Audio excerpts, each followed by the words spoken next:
الرجيم بسم الله الرحمن الرحيم يا أيتها النفس المطمئنة ارجعي إلى ربك راضية مرضية وادخلي في عبادي وادخلي جنتي. وقال تعالى وما أبرئ نفسي إن النفس لأمارة بالسوء إلا ما رحم ربي إن ربي غفور رحيم. صدق الله العظيم. وقال النبي صلى الله عليه وسلم من قام رمضان إيمانا واحتسابا غفر له ما تقدم من ذنبه. Al-hadis amma ba'du. Kaum muslimin wal muslimat rahimakumullah. Alhamdulillah, hingga malam ini Allah masih berikan kekuatan iman, Islam, ihsan, diberikan kekuatan istiqomah sehingga kita di siang hari menjalankan ibadah puasa, di malam hari menghidupkan qiyam Ramadan, melaksanakan sholatul tarawih, sholat witri, kita tadarus qiraatul Quran. Semoga seluruh aktivitas ibadah kita dari awal Ramadan hingga malam ini dan seterusnya diterima oleh Allah Subhanahu wa ta'ala. Salawat dan salam teruntuk Nabi kita Muhammad sallallahu alaihi wasallam biqaulina Allahumma salli wa sallim wa barik alaihi. Kaum muslimin wal muslimat rahimakumullah. Ibadah Ramadan harus kita gapai 3 kesucian. Yang pertama adalah kesucian ruhaniyah kita. Yang kedua adalah kesucian jasmaniyah kita. Dan yang ketiga adalah kesucian maliyah kita. Ketika kita dalam perjalanan Ramadan, dari awal hingga akhir nanti bisa mendapatkan 3 kesucian itu, maka pada saat tanggal 1 Syawal tiba, bersamaan itu diperintahkan oleh Allah wa tukabbirullah ala ma hadakum wa la'allakum tashkurun, mengagungkan asma Allah dengan memandangkan kalimat takbir dan tahmid. Saat itu layak, pantas kita mendapatkan predikat Aidul Fitri, kembali kepada kesucian. Kayauma wulidat ummuh, bagikan seorang anak bayi yang baru dilahirkan dari kandungan ibundanya. Hadirin wa hadirat rahimakumullah. Kesucian yang pertama yang harus kita gapai adalah kesucian ruhaniyah kita dengan cara menjalankan ibadah puasa. Puasa ini adalah untuk menaklukkan kekuatan hawa nafsu kita. Puasa ini untuk membersihkan ruhaniyah kita, emosional hawa nafsu kita taklukkan dengan kita menjalankan ibadah puasa. Hal itu Nabi Muhammad sallallahu alaihi wasallam pernah memberikan satu bimbingan kepada kita, terutama adalah di kalangan anak muda. Apa yang dinyatakan Nabi? Ayyuhasyab, wahai anak muda, ini statoktum, jikalau kalian punya kemampuan al-ba'ah untuk memberikan nafkah, hendaknya kau bersunting seorang wanita, segeralah kamu menikah. Namun kata baliknya Nabi, wa illam yastati, jikalau kamu belum mampu untuk memberikan nafkah di saat kamu mempersunting seorang wanita, maka jaga dirimu, fa'alaika bisyam, maka wajib bagimu untuk berpuasa. Fa innahu wijaun, sesungguhnya puasa itu akan menjadikan benteng, mampu menaklukkan kekuatan hawa nafsu kita. Ini hikmah untuk mensucikan diri kita dengan puasa. Puasa secara zahiriyah kita sudah memahami ma huwa as-shaum. As-shaum huwa al-imsaku anil akli wasyurbi wal muasyarah baina zawjin min tulu'il fajri ila ghurubish syams. Menjaga ataupun mencegah kita tidak makan, kita tidak minum, kita tidak berhubungan suami istri, kemudian ditentukan oleh Allah waktunya. Hakikat mulai puasa itu adalah terbitnya fajar. Namun karena ini terkait dengan urusan makan dan minum, kalau tidak diberikan jeda waktu sebelumnya sulit untuk melaksanakannya. Maka selalu ada peringatan adalah al-imsak.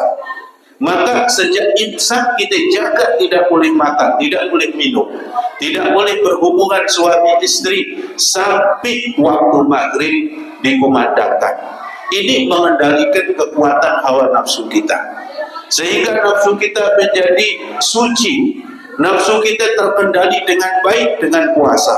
Ini yang harus kita raih dengan kesucian jiwa kita. Dalam ungkapan Nabi Yusuf alaihi salam juga menyatakan, wa ma ubarri'u nafsi inna nafsa la'ammaratun bisu'. Tidak akan kulepaskan hawa nafsu ini. Kalau aku lepaskan pasti dan pasti ajakannya keburukan. Kemudian ada mukhalafahnya, mafhum kebalikannya, ada nafsu yang selalu ada cenderung kepada kebaikan yang Allah seru di dalam Quran, tepatnya surat Fajar. Ya ayyatuhan nafsul mutmainnah irji'i ila rabbiki radiyatan mardiyah wadkhuli fi ibadi wadkhuli jannati. Wahai jiwa yang tenang, jiwa yang tenang, jiwa yang bersih, nafsul mutmainnah yang selalu irji'i ila rabbiki, kembali kepada Allah dengan ibadah puasa, dengan ibadah salat, dengan ibadah bermacam-macam. Ini adalah nafsul mutmainnah. Kemudian juga dengan puasa membersihkan kepada kita dari mana?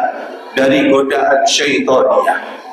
Dinyatakan oleh Nabi Muhammad sallallahu alaihi wasallam, inna syaitana, sesungguhnya syaitan, yadkhulu ala bani adam al-majrad dam, sesungguhnya setan ingin menguasai diri keturunan Adam ini. Lewat mana setan masuk ke dalam tubuh kita?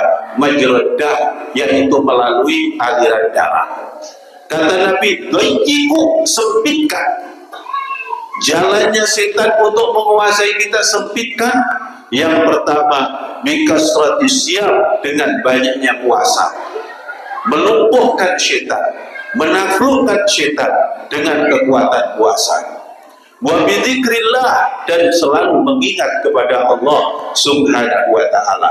Ini kesucian yang pertama harus kita raih, yaitu kesucian jiwa kita dengan ibadah puasa. Sempurnakan puasa kita dengan puasa umum, dengan puasa khawas dan puasa khawasul khawas. Kemudian yang kedua, kesucian yang harus kita dapatin adalah kesucian jasmaniah kita. Anggota tubuh kita, kata Nabi di dalam hadis disebutkan ada 360 sendi. Dari ujung rambut sampai ke ujung kaki ini ada 360 sendi. Pandangan kita berpotensi untuk melakukan kebajikan, pun berpotensi untuk melakukan keburukan. Pendengaran kita, lisan kita, tangan kita, kaki kita, seluruh anggota tubuh kita bisa terjadi melakukan dosa dan juga bisa terjadi melakukan amal baik. Cara mensucikan anggota tubuh kita ini dari seluruh perbuatan-perbuatan dosa yang kita lakukan, di antaranya adalah sababnya kita melaksanakan qiyamul Ramadan, menjadikan asbab diampuni oleh Allah Subhanahu wa taala. Kama qala Rasulullah, man qama ramadhana imanan wa ihtisaban ghufira lahu ma taqaddama min dzambi. Barang siapa di malam hari bulan Ramadan dia hidupkan malam-malam Ramadan ini dengan melaksanakan qiyamul Ramadan, ay salatul tarawih wa salatul witri wa qiyamul lil wa qiraatul Quran, semua yang kita lakukan ini amaliyah zahir, nampak diperlihatkan oleh orang lain dan punya manfaat karena dasarnya iman dan mencari ridho Allah, Allah mengampuni dosa-dosa kita. Dengan sholat tadi, kalau tangan kita ada dosa diampuni. Dengan sholat tadi, kalau mulut kita ada ucapan yang tidak baik, diampuni. Ketika pandangan mata kita ada pandangan yang tidak baik, diampuni oleh Allah. Maka dengan sholat tarawih tadi menjadikan asbab kita mensucikan tubuh kita ini dari dosa. Ada juga Rasulullah menggambarkan sholatul khams, sholat 5 waktu al-maktubah yang Allah perintahkan itu. Baina sholataini kafar, antara zuhur ke asar maka menjadi kafar, antara asar ke maghrib menjadi kafar, antara maghrib ke isya menjadi kafar, antara maghrib isya dengan subuh menjadi kafar. Rasulullah menggambarkan sholat 5 waktu digambarkan sungai yang airnya deras mengalir di depan rumah kita. Airnya jernih dan deras, kemudian kita setiap hari mandi 5 kali di dalam sungai yang airnya deras dan bersih itu. Kemudian Rasulullah bertanya, hal inda badanika daron, apakah di dalam tubuhmu itu masih ada noda kotoran? Maka sahabat menyatakan, la, tidak ada wahai Rasulullah. Itulah gambaran sholat 5 waktu, membersihkan tubuh kita dari segala macam dosa. Maka dari itu jangan diputus sholat tarawih kita. Dari awal hingga malam ini Allah berikan kekuatan, jaga terus sampai akhir Ramadan. Bahkan nanti kalau sudah masuk 21, 10 terakhir, tambahkan, ikutkan sebagaimana yang diajarkan Nabi. Idza dakhala fi asyratul awakhir yaqumu min naumihi wa ayqadha ahlaha li'iha ilaih. Nabi Muhammad kalau dia masuk 10 terakhir dalam bulan Ramadan, beliau bangunnya lebih cepat, membangunkan keluarganya li'iha ilaihi, untuk menghidupkan malam, liyadani Lailatul Qadar, agar bisa mendapatkan malam Lailatul Qadar. Ini adalah mensucikan jasmaniah kita dengan banyaknya sholat-sholat malam selama bulan Ramadan ini. Kemudian yang ketiga yang harus disucikan adalah maliyah, harta kita.